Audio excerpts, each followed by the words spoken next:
Halo, assalamualaikum warahmatullahi wabarakatuh. Welcome to my YouTube channel. Kembali lagi bertemu dengan saya Budi Alaska. Bagaimana kabar kalian teman-teman? Mudah-mudahan kabar kalian baik-baik saja ya. Oke, sebelum lanjut, jika kalian suka dengan video ini, jangan lupa subscribe, subscribe itu penting ya. Juga share dan komen agar channel ini dapat terus berkembang.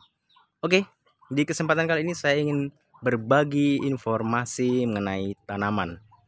Ya, tanaman yang ada di depan kita ini adalah tanaman salak atau pohon salak ya. Kalian pasti tahu dong buah salak seperti apa. Nah, buat kalian yang belum tahu atau belum paham atau belum pernah lihat pohon salak seperti apa, nah ini dia pohonnya. Kalau buah salaknya kalian pasti sudah pada tahu semua kan ya. Buah salak ya. Nah, pohonnya seperti ini. Mungkin ada beberapa dari teman-teman yang belum tahu seperti apa sih pohon salak ya.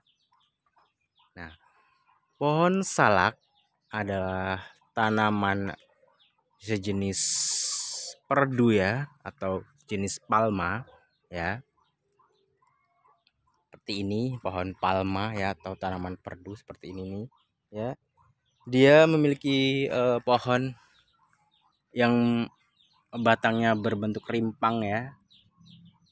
Nah, berbentuk rimpang seperti ini jika dia sudah dewasa atau semakin besar, dia akan sedikit rubuh ya atau mengikuti arah angin gitu.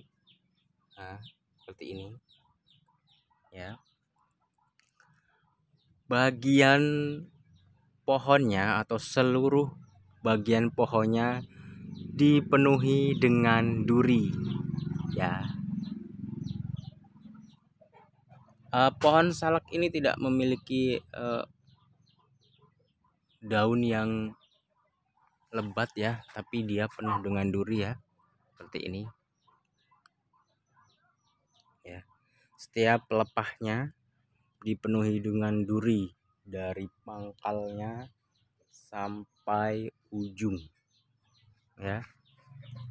Di beberapa daerah ada yang menyebut pohon salak atau buah salak ini dengan nama buah sala ya, tidak pakai K, SALK, salah gitu ya di beberapa daerah. Kita jalan, kita lihat-lihat ya, seperti ini. Ini pohon salak di belakang rumah ya. Karena di sekitar rumah saya memang banyak pohon salak atau rata-rata di kebun belakang rumahnya ditanami pohon salak ya. Tidak lebar ya, tidak lebar tapi jumlah pohonnya jika dihitung ada ratusan pohon ya.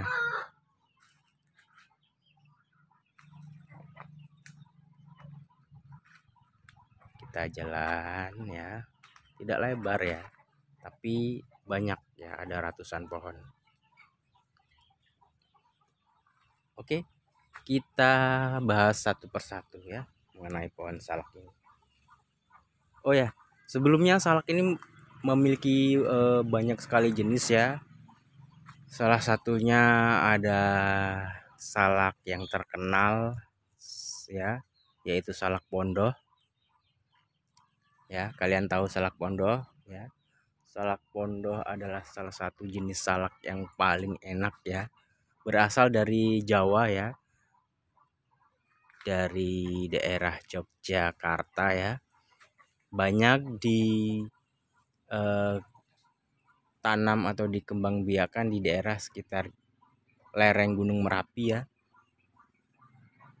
Sleman dan juga daerah sekitarnya ya. Selain salak pondoh ada juga salak sidempuan ya. Dari namanya aja sudah sidempuan, pasti berasal dari Sumatera Utara ya.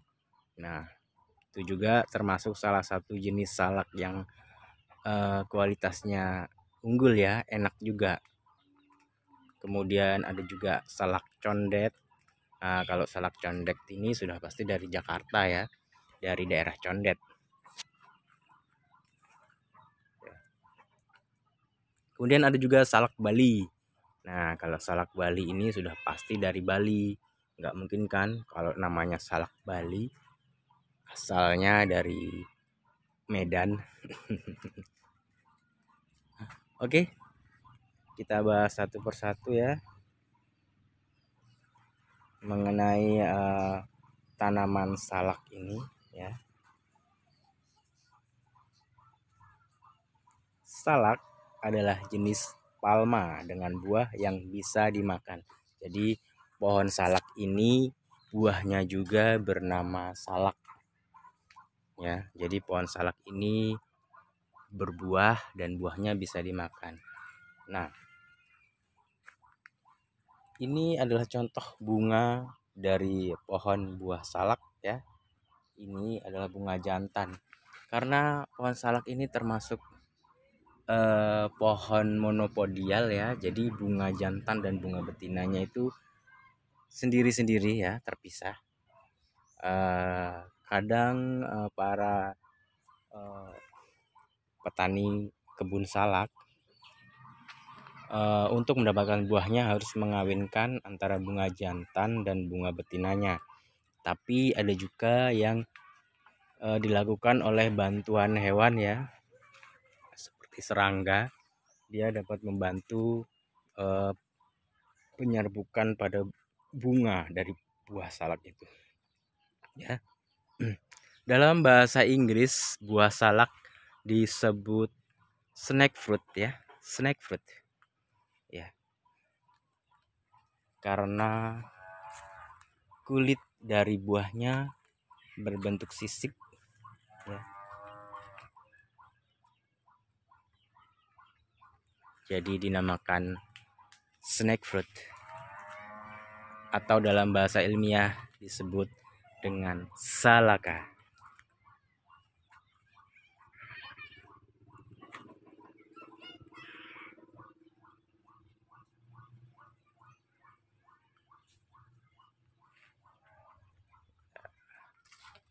Hati-hati karena banyak duri ya.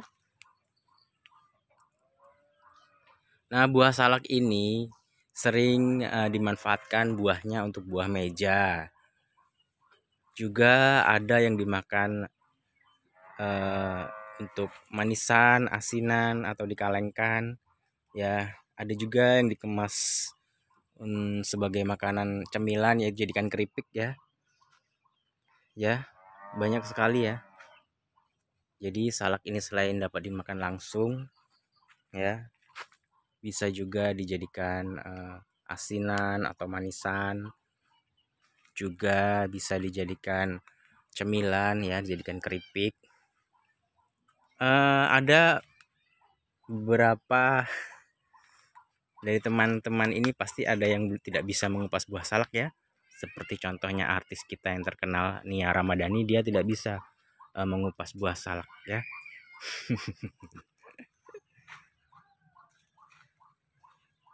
Nah, kita masuk ya terus. Salak yang masih muda biasanya digunakan untuk bahan rujak ya. Selain itu, salak juga sering diolah menjadi dodol, bisa juga buat kurma, kopi, bahkan puding. Dan umbut salak pun bisa dijadikan makanan ya. Jadi buah salak ini bisa dijadikan olahan, berbagai macam olahan ya. Bisa dijadikan dodol, bisa dijadikan manisan, asinan, keripik ya. Bijinya pun, biji salak ini bisa dijadikan kopi. Kalian pernah dengar kopi biji salak nggak? Nah, pasti kalian juga sering dengar kan, salah satu kopi yang lagi naik daun ini, lagi hits ini adalah kopi biji salak ya, atau kopi salak. Pasti kalian belum pernah coba ya. Mungkin ada beberapa dari kalian sudah mencoba, dan tapi yang belum pernah coba kalian wajib coba ya, kopi biji salak.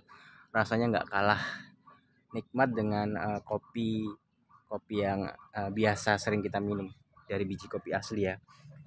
Nah, dari tanaman pohon salak ini ya, pohonnya seperti ini ya, penuh dengan duri ya, dari pangkalnya sampai ujung ya, semua penuh dengan duri. Karakter daunnya sendiri dia panjang ya, melebar juga pipih ya. Panjang daun kurang lebih sampai 50 sampai 80 cm ya, tergantung dari usia dari pohon itu sendiri. Dan pelepah dari pohon salak ini, pelepah dari batangnya ini, dari ujung pangkal sampai ujung sendiri, durinya tidak ada yang terpisah pisah, semuanya ada duri semuanya, full duri. Jadi harus berhati-hati ya, karena pohon ini sangat tidak disarankan ditanam di areal pemukiman ya, karena sangat berbahaya jika dekat dengan anak-anak ya. Jadi harus dipagar, karena takut jika anak-anak masuk ke daerah perkebunan ini, maka anak-anak akan sedikit tertusuk duri ya, karena memang ini sangat banyak sekali durinya.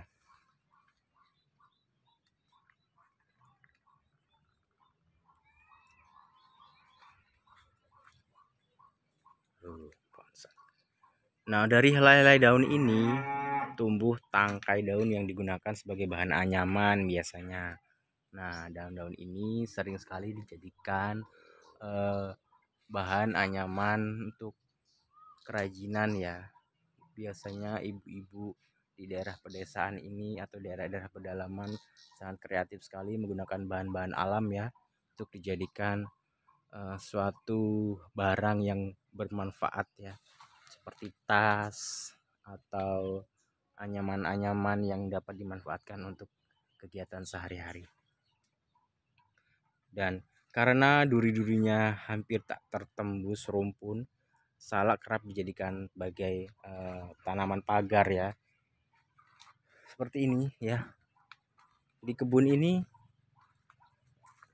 ada beberapa sudut yang dipagar dengan batang dari pohon salak ya, dari sebelah sana itu ya. Jadi batang-batang yang sudah tua atau pelepah-pelepah yang sudah tua dijadikan pagar untuk pembatas agar ternak atau ayam peliharaan, itik peliharaan tidak dapat menyeberangi batas ya.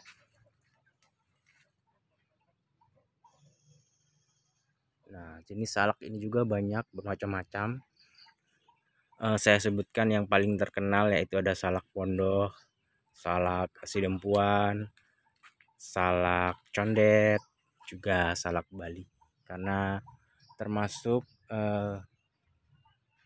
jenis salak yang paling unggul keempat tadi itu ya.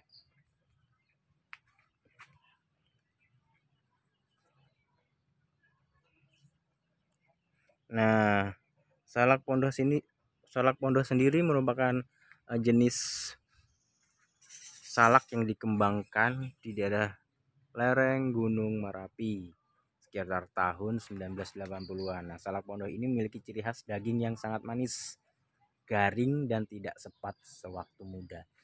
Jadi seperti yang saya ceritakan tadi ya, salak pondoh ini walaupun masih muda dan berwarna putih, rasanya itu manis sekali ya.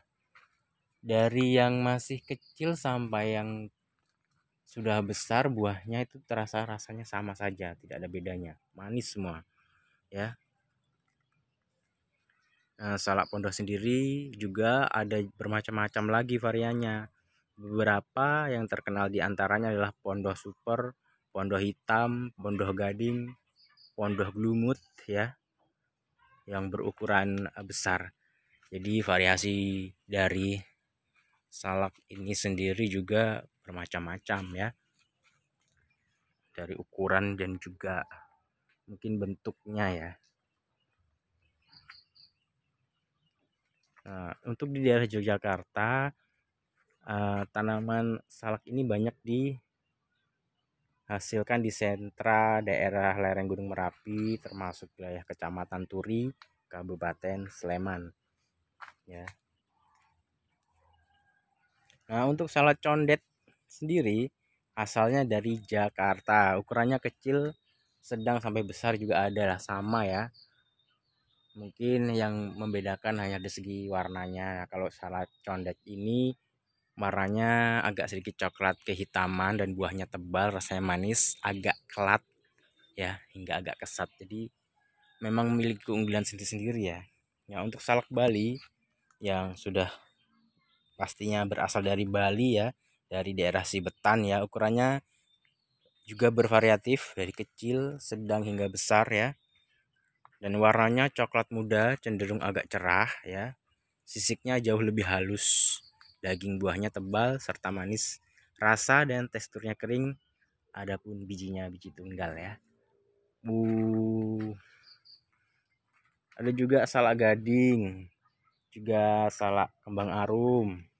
Ya, itu juga dari Jogja, tapi kalau khusus yang dari Jogja sendiri yang paling terkenal adalah salak pondohnya ya. Nah, ini rimpangnya ya, rimpang dari pohon salak ya.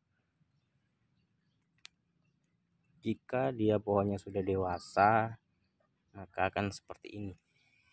Ini awal mula tumbuhnya pohon salak ini ya di sini nih ya.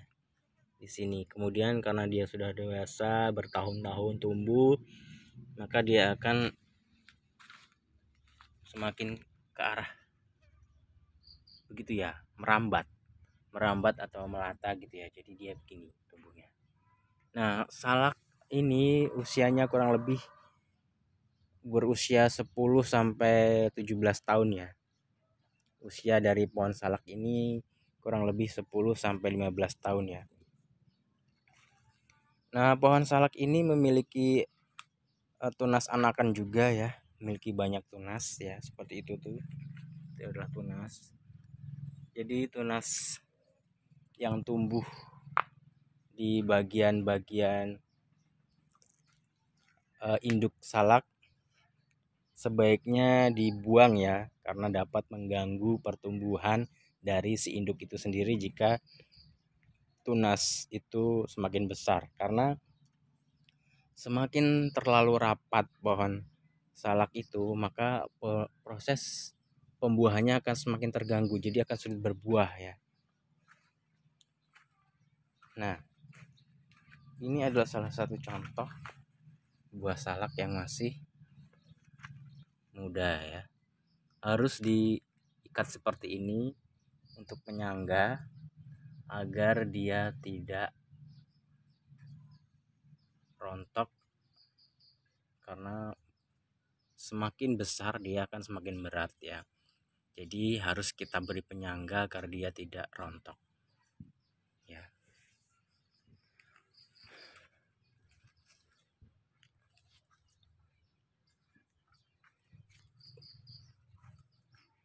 Nah, ini adalah bunga dari pohon salak ya, berjenis jantan ya, seperti ini. Jadi ini tidak akan berbuah ya, karena ini adalah bunga jantan. Nah, jadi ini tidak akan berbuah, hanya begini saja karena ini aja buah jantan ya, bunga jantan ya, tidak akan berbuah. Nah, jika bunganya ini bunga betina ya, dia akan langsung berbuah seperti ini ya. Nah, ini adalah bunga dari pohon yang sudah jadi ya, buahnya seperti ini ya. Ini masih berukuran sebesar kelereng ya. Ini jika dia bunganya betina, dia akan langsung jadi buah seperti ini ya, karena proses terbawa angin atau dibantu oleh serangga, maka dia akan langsung jadi. Ini ada banyak ini. Jadi begitu bunganya ini sudah mulai menjadi buah, maka harus segera kita beri tali penyangga ya, agar dia tidak rontok ya. Karena buah yang sudah seperti ini jika dibiarkan lama-lama akan membesar dan tangkai dari buahnya itu tidak akan kuat untuk menyangga buah itu, karena akan semakin besar ya. Perawatan dari pohon salak ini sangat mudah sekali ya, tidak perlu perawatan khusus ya.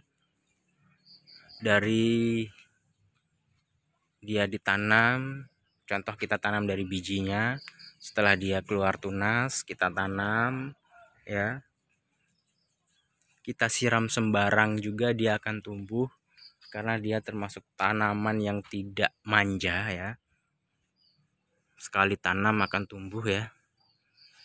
Proses dari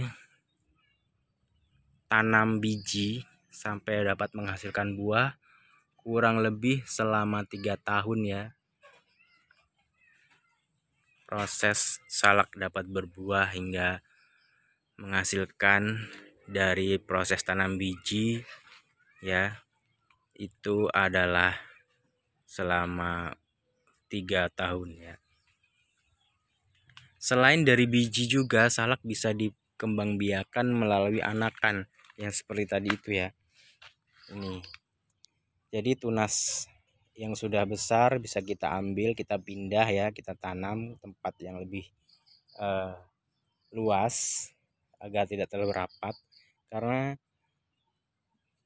pohon yang terlalu rapat akan dapat mengganggu proses pembuahannya, jadi dia tidak akan berbuah karena terlalu rapat ya.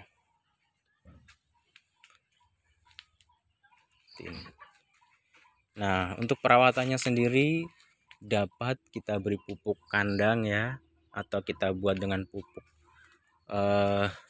buatan, kita racik sendiri, bisa dari buah-buahan busuk yang kita fermentasi, sayur-sayuran yang kita fermentasi juga bisa, mudah sekali. Kita biarkan saja, kita tidak beri pupuk juga bisa ya. Ya, sangat mudah sekali berkembang biak dan tumbuh ya. Walaupun tidak kita beri pupuk juga bisa, tapi untuk hasil yang maksimal tetap harus kita beri pupuk ya. Pohon salak ini termasuk pohon yang melakukan pembuahannya atau berbuah musiman ya. Terutama dia akan berbunga di musim hujan. Nah, proses panennya akan kita ambil di saat musim hujan selesai atau memasuki musim kemarau. Biasanya seperti itu. Nah, buah dari pohon salak ini jika terlalu banyak curah hujan juga, maka bunganya akan rusak ya. Jadi jika sudah mulai berbunga kemudian curah hujan terlalu tinggi, biasanya banyak sekali bunga-bunga yang gagal menjadi buah ya. Jadi bisa jadi gagal panen karena rusak buahnya terlalu banyak curah hujan. Jadi bunga yang bagus yang pasti dapat menghasilkan buah itu pada saat musim hujan yang curah hujannya tidak terlalu banyak. Nah, biasanya dia akan menghasilkan buah yang sangat banyak.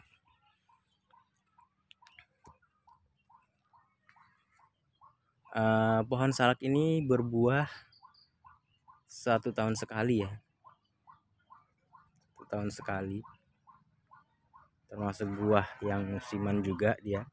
Buahnya sangat enak ya, manis tergantung jenisnya. Kalau yang ada di depan kita ini sebenarnya adalah salak kampung ya, salak lokal ya, hasil alami ya, bukan hasil kultur jaringan atau persilangan gitu, bukan ya.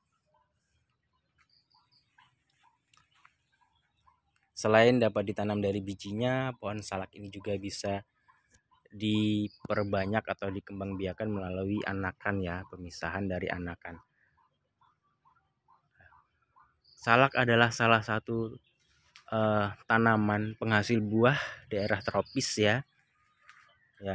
kita tidak akan menemui buah salak atau pohon salak di daerah Eropa, Amerika, ataupun Australia.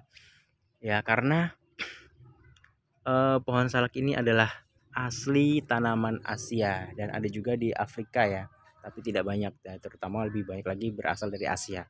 Wah, kita harus bangga karena eh, di daerah tropis kita ini atau negara Indonesia kita ini tidak sulit untuk dapat menemukan tanaman atau pohon buah-buahan ya, karena 95% buah yang ada di dunia ini bisa ditemukan di Indonesia ya.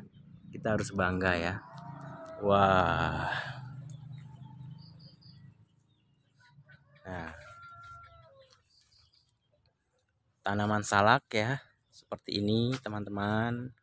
Mungkin ada beberapa dari kalian yang belum tahu pohon salak itu seperti apa sih, karena memang pengalaman saya punya teman ya, dia pernah makan pohon salak. Dia pikir salak itu buahnya ada di dalam tanah seperti singkong gitu. Karena dia tidak pernah tahu pohon salak itu seperti apa. Mereka pikir buah salak itu uh, buahnya ada di dalam tanah. Padahal tidak ya.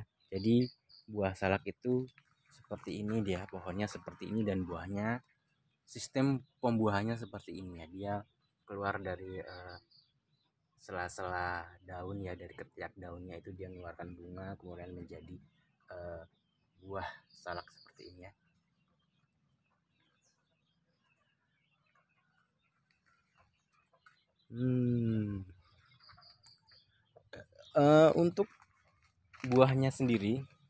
Untuk buahnya sendiri dari proses bunga sampai dapat kita petik ya, proses buah salak itu dari bunga sampai dapat kita petik kurang lebih selama 3 bulan ya. Jadi prosesnya sangat lama, dari dia mengeluarkan bunga, nah contoh bunga yang seperti ini nih, sampai dia mengeluarkan calon buah ya sebesar kelereng gitu, dia kecil-kecil sampai menjadi sebesar ini, kemudian lebih besar dan siap petik ya, dia selama 3 bulan ya. Jadi lama sekali proses buahnya. Nah, jika salak yang siap petik atau siap panen, warnanya akan semakin terang ya. Ini berwarna hitam kecoklatan ya, ini masih muda ya. Jika dia sudah siap panen atau siap hampir matang, dia akan berwarna sedikit kuning ya, hitam ke kuning-kuningan seperti itu. Nah, itu dia salah satu ciri-ciri salak yang siap panen, siap petik atau sudah matang.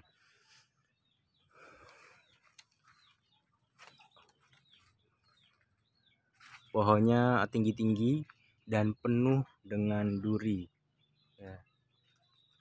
Semua pelepahnya berduri. Jadi hati-hati sekali jika kita berada di sekitar kebun salak ya. Kita harus memperhatikan langkah kita dan pandangan kita jangan sampai lengah, karena selip sedikit kita bisa tertancap duri ya, tertusuk duri, dan rasanya itu akan pasti sakit ya.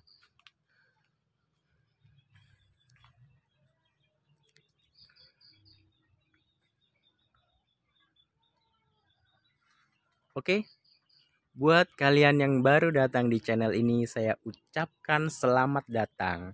Dan yang belum subscribe, buruan subscribe, like, share, dan juga komen agar channel ini dapat terus berbagi informasi yang bermanfaat. Dan untuk yang sudah mendukung saya dari awal, mensupport saya dari awal, saya ucapkan terima kasih. Di sini kita dapat saling berbagi manfaat ya, informasi yang bermanfaat ya, dan agar wawasan kita dapat terus berkembang. Sekian dari saya, sampai ketemu lagi di video-video saya selanjutnya. Dan jangan lupa like, share, dan juga komen agar channel ini dapat terus berkembang. Wassalamualaikum warahmatullahi wabarakatuh. See you next time. Bye bye.